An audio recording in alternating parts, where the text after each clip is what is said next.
સુરતના સચિન વિસ્તારમાં પાલી ખાતે 6 માળની મકાન હોનારતમાં 7 લોકોએ જીવ ગુમાવ્યાની ઘટના બાદ સુરત પાલિકા તંત્ર ચોંકી ઉઠ્યું છે। શનિવારની દુર્ઘટનાને પગલે સુરત પાલિકાના લિંબાયત ઝોને માન દરવાજા જર્જરિત ટેનામેન્ટના નળ અને ગટર જોડાણ કાપવાનું શરૂ કર્યું છે। સોમવારે વહેલી સવારથી ચુસ્ત પોલીસ બંદોબસ્ત સાથે લિંબાયત ઝોનની ટીમ માન દરવાજા પહોંચી હતી। લોકોનો વિરોધ વચ્ચે નળ અને ડ્રેનેજ જોડાણ કાપવાની કામગીરી શરૂ કરી દીધી છે, જ્યારે સ્થાનિકોએ વૈકલ્પિક વ્યવસ્થાની માંગ કરી છે। પૂર્વ નગરસેવક અસલમ સાયકલવાલાએ જણાવ્યું કે ટેનામેન્ટમાં રીડેવલપમેન્ટની માત્ર ટેન્ડર પ્રક્રિયા જ થઈ રહી છે। 6 વાર ટેન્ડર કામગીરી નિષ્ફળ રહી છે। બધા વિભાગોનું સંકલન નથી, જેથી ટેનામેન્ટવાસીઓ નબળા શાસકોના નબળા વહીવટના કારણે 1312 પરિવાર ઘર વિહોણા બન્યા છે। કોઈ વૈકલ્પિક વ્યવસ્થા કે ભાડું કંઈ જ આપવામાં આવ્યું નથી। અત્યારે આ માન દરવાજા ABC ટેનામેન્ટ જે લિંબાયત ઝોનના TP7 આંજણા ફાઇનલ પ્લોટ નંબર 188 પૈકીની જગ્યા પર આવેલી છે। એ એવી જગ્યા છે કે રિંગ રોડ અડીને આવેલી છે અને ટેક્સટાઇલ માર્કેટનો જે હબ કહેવાય છે એવા વિસ્તારની બિલકુલ નજીકમાં જગ્યા આવી છે।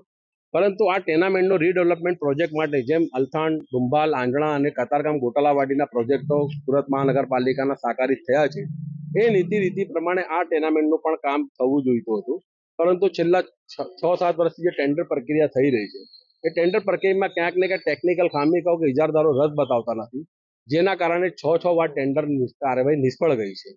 અને જે સુરત મહાનગરપાલિકાના જે વિભાગોના હસ્તક આ કામગીરી આવે છે, સ્લમ અપગ્રેડેશન વિભાગ હોય, લિંબાયત ઝોન હોય, ટાઉન પ્લાનિંગ વિભાગ હોય, મધ્યસ્થ વિકાસ વિભાગ હોય કે કાયદાકીય વિભાગ હોય, એ બધા વિભાગનું એકબીજા સાથે યોગ્ય સંકલન નથી અને એમને ખોખો આપવાની નીતિને કારણે આજે આ ટેનામેન્ટ વાસીઓ અને ભારતીય જનતા પાર્ટીના જે શાસકો છે એઓ અનિર્ણાયકતાના ધની સાબિત થયા છે।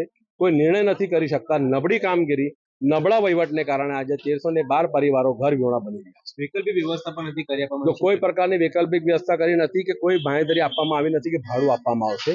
કારણ કે અગાઉ 2021ની અંદર જ્યારે એ ટેનામેન્ટના 380 ફ્લેટ ધારકોને આવી રીતે કાર્યવાહી કરી હતી, આજ દિન સુધી કોઈને ભાડું મળ્યું નથી ને 380માંથી માત્ર 80 ફ્લેટ ધારકોને વૈકલ્પિક આવાસની વ્યવસ્થા કરી હતી। આજે સુરત મહાનગરપાલિકાના પોતાની પાસે પણ વૈકલ્પિક આવાસ અવેલેબલ નથી।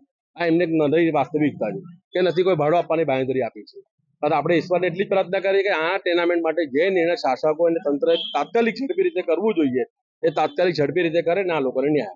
BS9 TV ન્યૂઝ સાથે પરેશ રાઠોડ, સુરત।